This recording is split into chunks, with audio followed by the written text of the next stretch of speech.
खुलुमबाय आंनि आंगो लोगो नोंथांमोनखौ गिबि सिनथ्रावनो आंनि बे विल्सन बड' मोटिवेशनल स्ट'री चेनेलाव आं विल्सन हाजुवारिया नोंथांमोनखौ बरायबाय। लोगोफोर, आं दिनै नोंथांमोननि गेजेराव गोदानै मोनसे भिडिअ लाबोदों आरो आंनि दिनैनि भिडिअ लाबोनायनि मेन थांखि आरो उद्देश्यआनो जाबाय आङो दिनै धीरेन बर'खौ लानानै आङो दिनै बिथांनियाव सोंनो सानदों। मानोथो दिनै बिथाङा जेब्ला बिटिआर रेकर्डआ जेब्ला कर'ना भाइरास जाबाय थादों, कर'ना भाइरासनि जेब्ला लकडाउन जादों, बै लकडाउन समाव बिथाङा बुंदोंमोन दे दिनै 6 मास जालांबाय नाथाय बिटिआर रेकर्डआ मोनसेबो इमप्लिमेन्ट जायाखै, मानो जायाखै बायदि बायदि बिथांमोना बुंदोंमोन। नाथाय दिनै बिटिआर रेकर्ड जानाय लोगो लोगो बिथाङा आरो बुंफिनलायबाय जे आसरित जे बिटिआर रेकर्डनि इमप्लिमेन्टखौ बेबायदि जागोन हरखाबै खालामगोन होननानै जों सानाखैमोन, एबा कमिसना बिदि जागोन होननानै जों सानाखैमोन, बेफोरबायदि बिथाङा बुंनो हमदों। आरो दिनै बिथाङा बुंदों गावसिनि गावजों थाफाग्रा अकल NDFV खौल' बिथाङा सानो। खालि बिथांनि फंफ्रोमबो बाथ्रायाव, बिथांनि मोनफ्रोमबो प्रेस मिटिंआव आङो फंसेल' बाथ्रा खोनायो, रिहाबिलिटेसननिल' बाथ्रा खोनायो। अब्ला मा नोंथाङा गावनि केडारफोरनोल' रिहाबिलिटेसन होनायजोंनो लोगोसे मा नोंथाङा बिटिआर रेकर्डखौ फोजोबनो सानदों नामा? नोंथांनि मथेबा बे नोंथांजों थाफाग्राफ्राल' रिहाबिलिटेसन मोननांगौ नामा? नोंथांनि मथेबा सनितपुर बिसनाथ डिस्ट्रिक्टआ जोङो मा बेबायदिनो गुबुनजों गादबजाबाय थानांगौ नामा?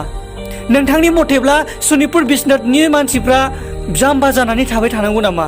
नोंथांनि मथेब्ला सनितपुर बिसनाथनि मानसिफ्रा गुबुनफोरजों नेग्लेक्ट खालामजानांगौ, गुबुनफोरजों नेवसि जानांगौ, गुबुनफोरजों आरो सिगांनि बायदि जोंनि बर' आइजोफ्रा जिनाहारि खालामजाबाय थानांगौ नामा? आं दिनै नोंथांनाव सोंदों। जुदि सानाखै अब्ला नोंथाङा नोंथांनि जो स्टेन्ड बेखौ नोंथाङा दानो सोलाय, नङाब्ला नोंथाङा उन भबिष्यताव नोंथाङा उनफिननो हानाय नङा। आरो उन भबिष्यताव नोंथाङा दिनै गावनो गावनि आथिंखौ दानस'नानै लानो थांगासिनो दङ। बिनिखायनो सार धीरेन बर', आं नोंथांमोनखौ रेसपेक्ट खालामो, आं नोंथांमोनखौ सनमान होयो।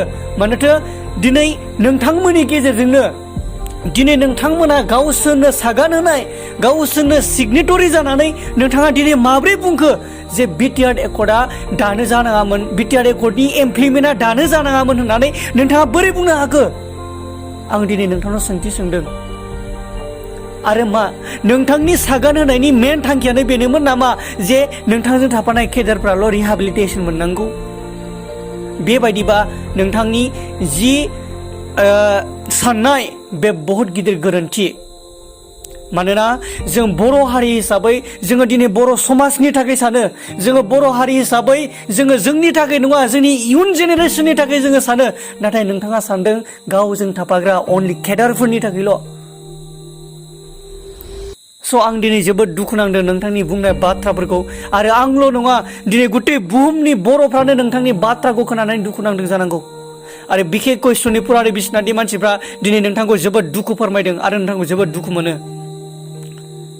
बिनिखायनो दिनै नोंथाङा दाबो सोलायनायनि टाइम दं, नोंथाङा दाबो सोलायनायनि टाइम दं। बिनिखायनो नोंथाङा सोलाय, नोंथांनि साननायफोरखौ नोंथाङा सोलाय, नोंथांनि मावनो लानाय थांखिफोरखौ नोंथाङा सोलाय। नङाब्ला उन भबिष्यताव नोंथाङा खुनु मोनसे खामानियाव नोंथाङा स्टेन्ड मोननाय नङा, आरो बबेबा मोनसे डास्टबिनाव दाखोर गारजानाय बायदि नोंथाङा गारनानै दोनजागोन। बेखौ नोंथाङा गोसोआव ला। आङो दिनै नोंथांखौ बेखौ बुंबाय। लोगोफोर, आं दिनै बेखौनो बुंनानै दोनथ'बाय। गोजोन्थों।